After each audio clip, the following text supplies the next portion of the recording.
Hello everyone and welcome back to the channel.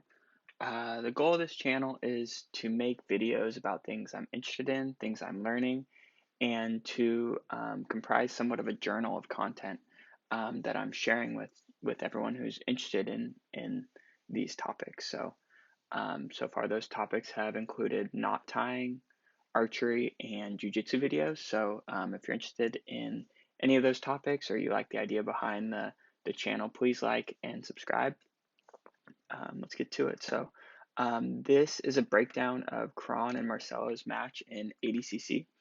Um, I am a purple belt in Jiu-Jitsu and do not claim to know more than two of the best people in the world to ever do it.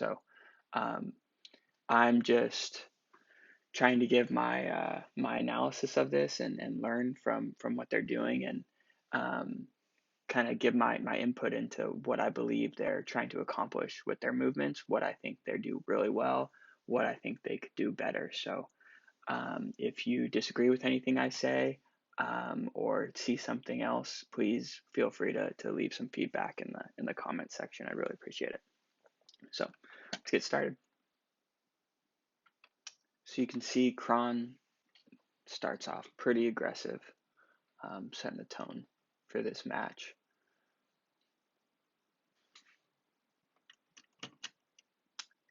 And they end up in this scenario here where Kron has a collar tie on Marcelo. Marcelo has a grip on Kron's tricep over here. And on this side close to the camera, Marcelo's grabbing Kron's wrist here. And I actually just did a breakdown of Marcelo's match against Gregor Gracie. And in that match, Marcelo ended up in the same exact situation with Gregor Gracie. If we reference that, we could see here, and I'll leave a link in the description to this video where I broke this down completely. So I'm just going to kind of run through it quickly, but you could see same situation. Gregor has a collar tie on Marcelo. Marcelo has a grip on Gregor's tricep here and control of Gregor's wrist here. And in this match, Marcelo was very aggressive. He went to a 2-on-1 here and then used that to do an arm drag right into the single leg takedown. So I was really interested to see what Marcelo was going to do in this match because it's the same grips, but the main difference I see is Kron is being very, very aggressive and this collar tie is strong. You could see Marcelo's posture is not nearly as good as it was in the previous match against Gregor Gracie. So I was very interested to see how Marcelo would approach this. And if I let it play, we'll see he elects to sit down. And so much more conservative approach. And I believe that's due to the strength of this collar tie right here. I think Marcelo didn't believe his posture was good enough to do that same arm drag and be aggressive to go into that single leg or even take the back off the arm drag like we've seen Marcelo do many times. So I believe he sat down due to his posture and this collar tie, I think, would be very hard for Marcelo to shove across his body. So I think that's why Marcelo elected to sit down. So let it play here. See constant. Yeah, you can see. So Kron tried to pick up Marcelo's feet, and Marcelo pummeled here. And you can see Kron also being very aggressive, still pushing off Marcelo's face. But Marcelo puts his hand on the ground here, shoots his butt forward, and goes into this double kouchi gari right here. And it's also called like the dummy sweep or idiot sweep or, there's a few names for it, but the Danaher squad calls it double kouchi gari. So that's how I'll refer to it. But when Kron stands in this relatively square stance where his feet are on the same horizontal line here, Marcelo loves this double kouchi gari sweep, and he does it quite often in this match. And I'll let this play. You can see he's not successful with it. Kron has amazing base, so it takes a lot to sweep him. But just the idea of constantly harassing Kron's feet is a really important theme, I think, throughout this match.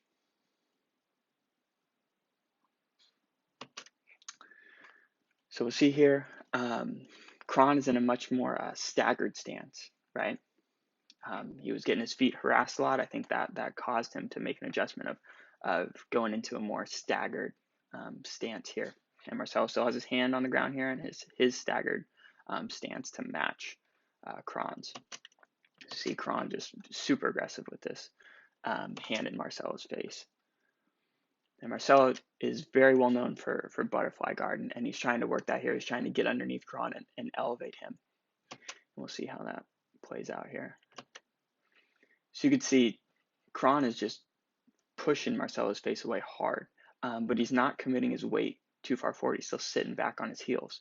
So by Kron using this arm to separate Marcelo's upper body from his lower body, it makes it very difficult for Marcelo to elevate him.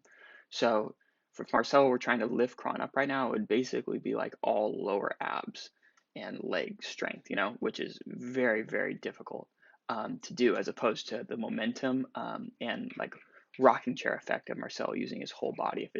If his knees were up by his elbows, it would be a much more efficient elevation. But Kron is doing a good job of separating Marcelo's upper body from his lower body. So we'll see Marcelo kind of gives up on this elevation and sits up to keep playing from that butterfly guard. But as we keep going with the match, see here, Kron was pushing Marcelo's face aggressively all match, and Marcelo started to use that push to get his own 2-on-1 grip. So you see Kron was pushing Marcelo's face with this arm. Marcelo grabbed it. So now he has this 2-on-1, and when he has this grip, if Marcelo were to pull the right arm of Kron, it would make Kron take a step forward with his right leg. So we'll see how this plays out. He goes for the double kouchi, Marcelo does, and he only hits the right leg of Kron here. He misses the left leg, but he sits up on a single leg here to grab that right leg of Kron. And what I believe, again, I'm a purple belt here, but what I believe is that he was able to come up on the single leg successfully because he had that 2-on-1 grip on the right side of Kron's body. So by him having that grip, he was able to have access to that same side leg. So we'll see Marcelo sits up on the single and sits Kron down to his butt, but doesn't complete the sweep. But then again, he goes right back into that double kouchi. So Marcelo talks about it a lot. He's very good at transitions, but you'll see when Kron stands up here, he stands up in a very square stance, and Marcelo takes advantage of that right away.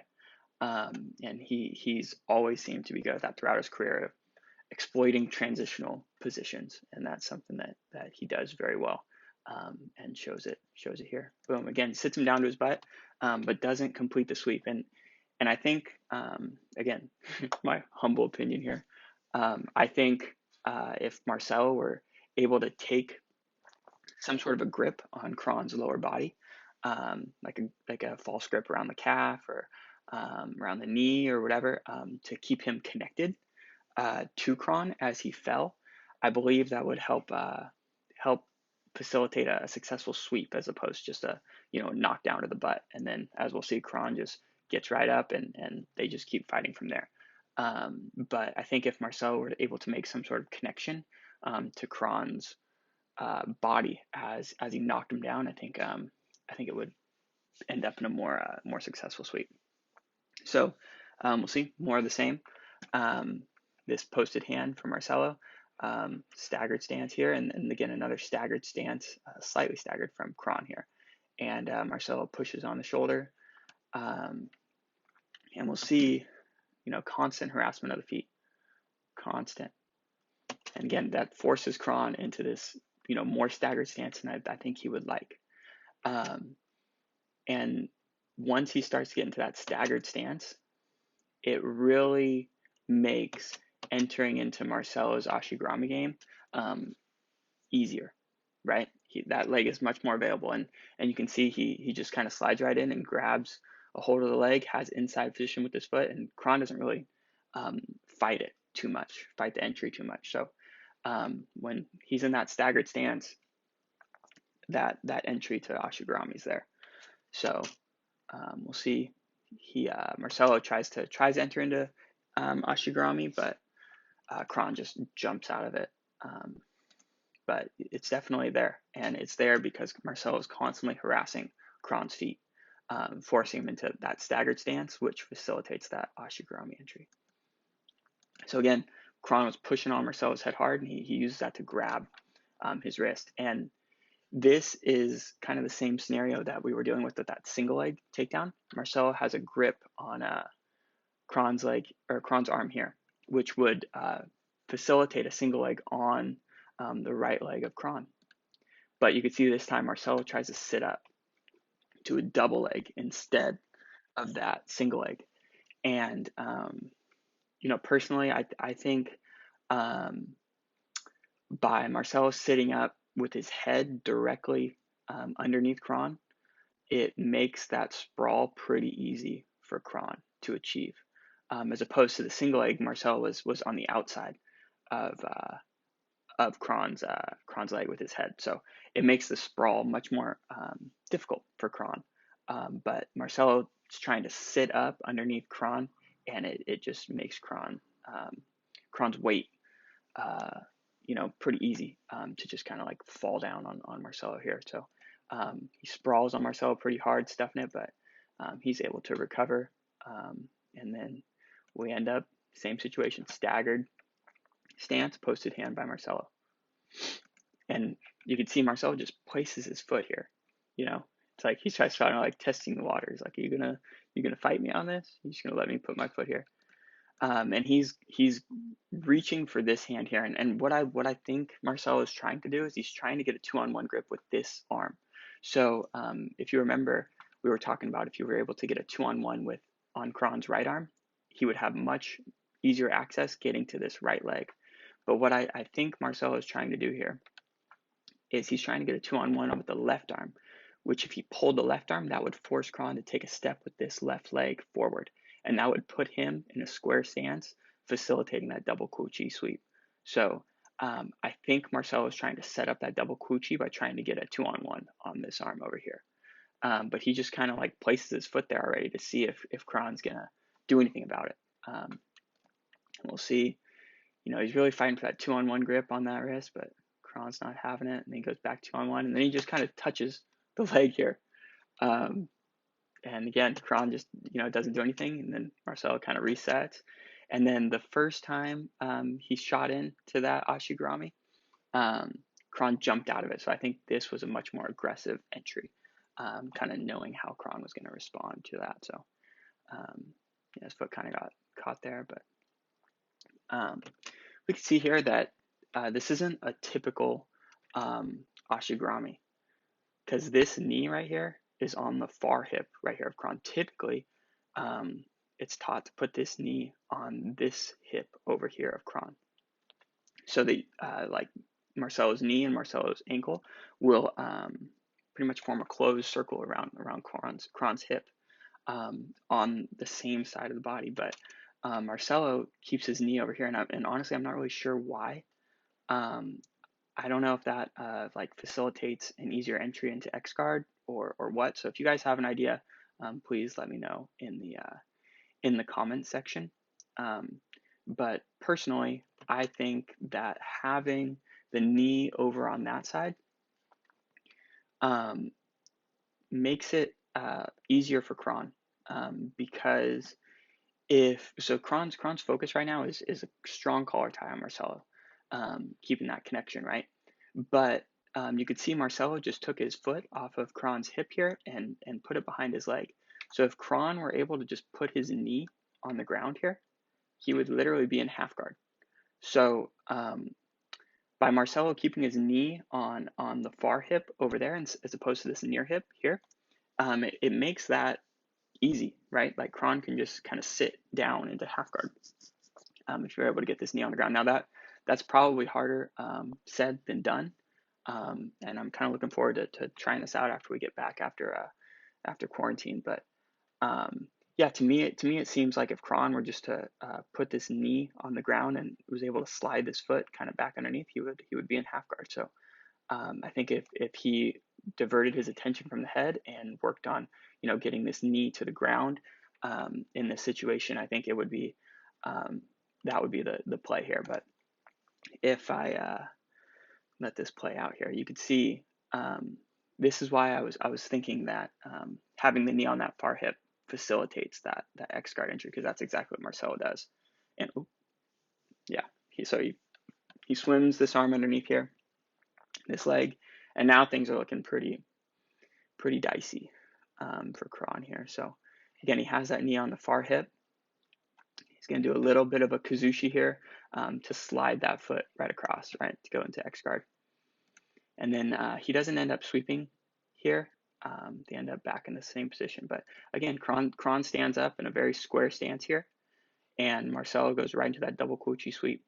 Boom. And this time he picks up the leg, but they're out of bounds. So they reset. But, again, I think Marcelo's game from bottom is, harass the feet.